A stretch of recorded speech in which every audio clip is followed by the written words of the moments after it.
Good evening, everyone, and welcome back to the B&M English Podcast. I am Bruno, and as always, I am joined by the wonderful Mary.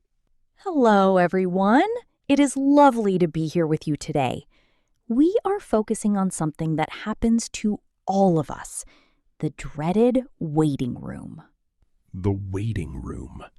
The place where time seems to slow down and people decide to stare at their phones for hours on end. I had a dentist appointment last week. I arrived early, as I usually do, and there was one other person sitting there. Just one other person?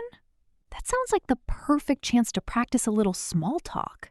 You would think so, right? I sat down, and for about 5 minutes, we just sat in silence. It was the kind of quiet that gets louder the longer it goes on. I finally decided to say something. I looked at his shoes and said, "Those are some really bright sneakers." That is a very direct observation, Bruno. I am sure that was interesting for him. How did he respond? He looked at me, looked at his feet, and said, "Yes, they are." Then he went back to his phone. I tried, Mary. My intention was good, but I think I just picked the wrong topic. Well, you were not wrong. It was a perfectly fine observation. Sometimes people in waiting rooms are just feeling a bit nervous or preoccupied. They are not always looking for a long conversation. But you are right. The silence can be a bit heavy. It definitely felt heavy. I felt like I needed to fill the space, but I ended up just making it feel a little more awkward. That is actually a great point to start with. When you are in a situation like that, the goal is not to force a deep conversation. It is just to acknowledge that you are both human beings in the same room. Simple is better. Simple is definitely better. I think I overthought it. I wanted to be charming, but I probably just sounded like a guy who was really obsessed with someone else's footwear. It happens to the best of us. Shall we take a moment to look at how we might have handled that a bit differently? Instead of focusing on objects like sneakers, which can feel a bit personal, perhaps, you could try a simple comment about the environment. For example, "It is quite warm in here today, isn't it?" Or, "I hope they are running on time." That is much safer. It is neutral. It doesn't put the other person on the spot to defend their fashion choices. Exactly. It is a shared experience. You are both in the same waiting room, and you are both likely waiting for the same reason. It creates a bridge without pressure. I actually used this technique once at a bus stop. It was raining. Not heavily, just that annoying drizzle. And a woman was standing next to me. I didn't say anything at first, but then I just said, "I hope the bus arrives soon. I am starting to get a bit cold." And how did that go? It went well. She actually smiled and said, "Me too, and I forgot my umbrella." We ended up chatting for about 2 minutes about how the local bakery down the street always seems to have a long line whenever it rains, because people want a warm coffee. See? That is perfect. You didn't need to know her, and you didn't need to be funny.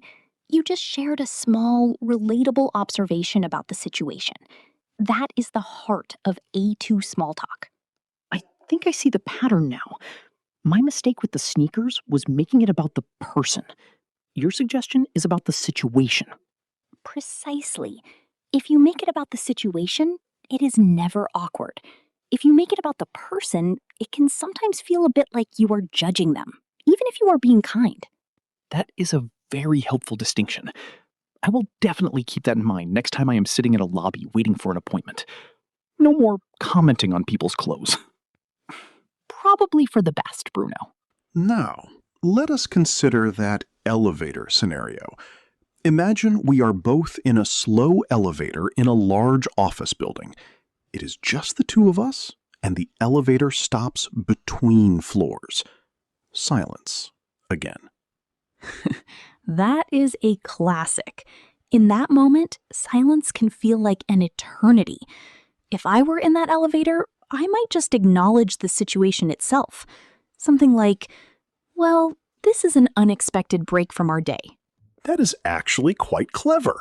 It is light, it is a bit humorous, and it invites the other person to agree without needing to share anything private. Exactly. It turns the awkward moment into a shared moment. We are both experiencing the same delay. You could follow that up with, I hope we aren't stuck for too long. I have a meeting at 3. I like that.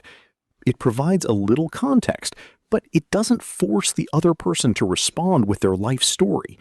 It gives them an out. They can just say, I hope so too, and that is perfectly fine. Precisely.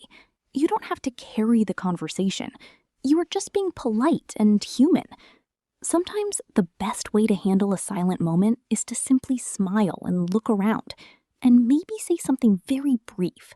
I think I tend to overtalk when I am nervous. I want to keep the conversation going because I worry that the other person thinks I am boring or that I am being rude. That is a very common feeling. But remember, most people are just as happy to have a few minutes of quiet as they are to have a polite, short exchange. You do not need to be the conversation entertainer. That is a relief. So, focus on the environment, keep it simple, and don't feel like you have to be funny or interesting. Just be there. You have it exactly right. It makes life and waiting rooms much more manageable. That was actually a really grounding talk, Mary. I feel much better about those silent moments now. I am glad to hear that. Remember, the point of small talk is just to be kind, not to be a performer. A simple comment about the rain or the waiting time is more than enough to make the atmosphere warmer for everyone. Exactly. It is about the shared space, not the individual. I think I can handle my next dentist visit with a lot less pressure. I am sure you will do just fine.